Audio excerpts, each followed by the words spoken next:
मुझे खुशी है कि यहां मध्य प्रदेश में हमारे शिवराज जी की सरकार ऐसे उत्पादों को बाजार तक पहुंचाने के लिए विशेष प्रयास कर रही है।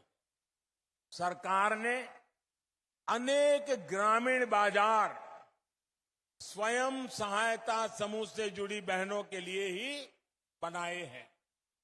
मुझे बताया गया है कि इन बाजारों में स्वयं सहायता समूह ने 500 करोड़ रुपए से अधिक के उत्पादों की बिक्री की है। 500 करोड़, यानी इतना सारा पैसा आपकी मेहनत से गांव की बहनों के पास पहुंचा है।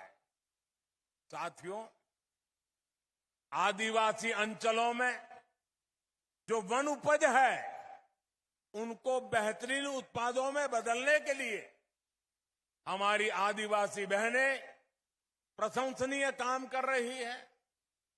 मध्य प्रदेश सहित देश की लाखों आदिवासी बहनें प्रधानमंत्री वन धन योजना का लाभ उठा रही है।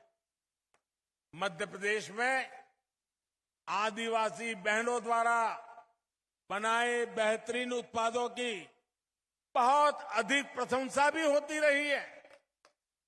पीएम कौशल विकास योजना के तहत आदिवासी क्षेत्रों में नए स्किलिंग सेंटर से इस प्रकार के प्रयासों को और बल मिलेगा।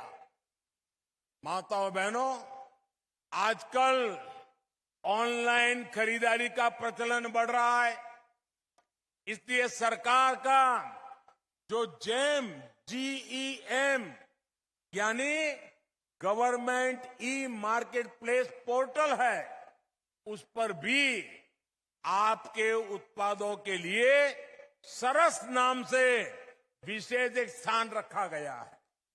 इसके माध्यम से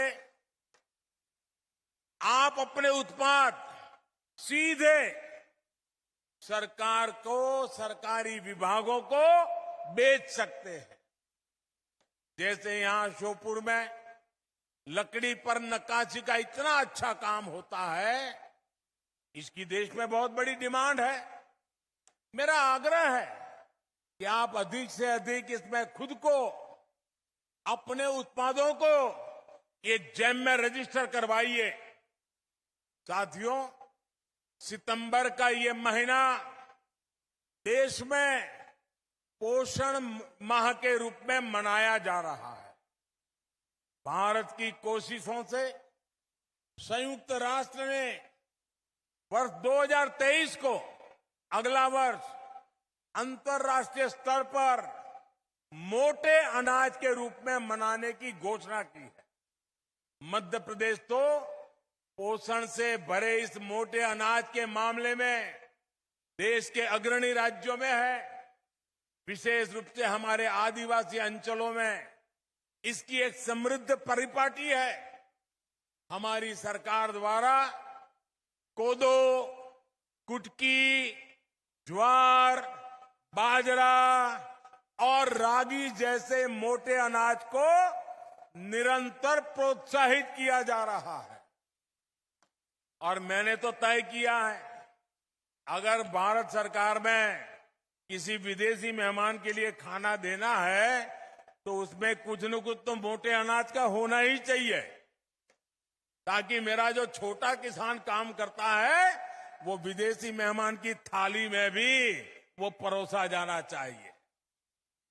स्वयं सहायता समूहों के लिए इसमें बहुत अधिक अवसर है। साथियों, एक समय था जब घर परिवार के भीतर ही माताओं बहनों की अनेक समस्याएं थी। घर के फैसलों में भूमिका बहुत सीमित होती थी।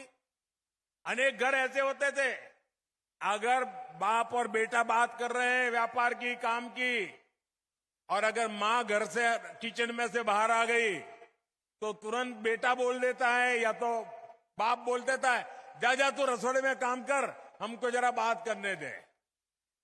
आज ऐसा नहीं है। आज माताओं बहनों के विचार सुझाव परिवार में भी उसका महात्म्य बढ़ने लगा है। लेकिन इसके पीछे योजनाबद्ध तरीके से हमारी सरकार ने प्रयास किए। पहले ऐसे सोचे समझे प्रयास नहीं होते थे।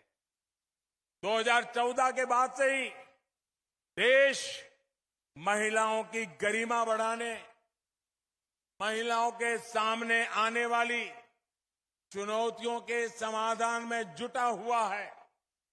शौचालय के अभाव में जो दिक्कतें आती थी, रसोई में लकड़ी के धुएं से जो तकलीफ होती थी, पानी लेने के लिए 2-2, 4-4 किलोमीटर जाना पड़ता था, आप ये सारी बातें अच्छी तरह जानती है। देश में 11 करोड़ से ज्यादा शौचालय बनाकर 9 करोड़ से ज्यादा उज्ज्वला के गैस कनेक्शन देकर और करोड़ों परिवारों में नल से जल दे करके आपका जीवन आसान बनाया है। माताओं बहनों, गर्भावस्था के दौरान कितनी समस्याएं थी ये आप बेहतर जानती हैं। ठीक से खाना पीना भी नहीं हो पाता था, चेकअप की सुविधाओं का भी अभाव था। इसलिए हमने मातृ वंदना योजना शुरू की। इसके तहत 11,000 करोड़ रुपए से अधिक सीधे गर्भवती महिलाओं के बैंक खातों में ट्रांसफर किए गए।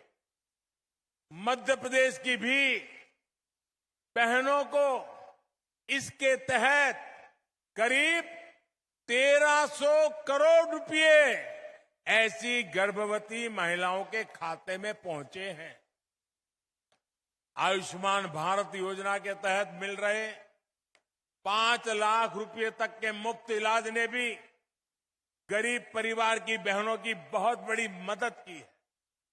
माताओं बहनों, बेटी बचाओ बेटी पढ़ाओ अभियान के अच्छे परिणाम आज देश अनुभव कर रहा है। बेटियां ठीक से पढ़ाई कर सके, उनको स्कूल बीच में छोड़नी ना पड़े, इसके लिए स्कूलों में बेटियों के लिए अलग शौचालय बनाए, सैनिटरी पैड्स की व्यवस्था की गई। सुकन्या समृद्धि योजना के तहत लगभग 2.5 करोड़ बच्चियों के अकाउंट खोले गए। साथियों,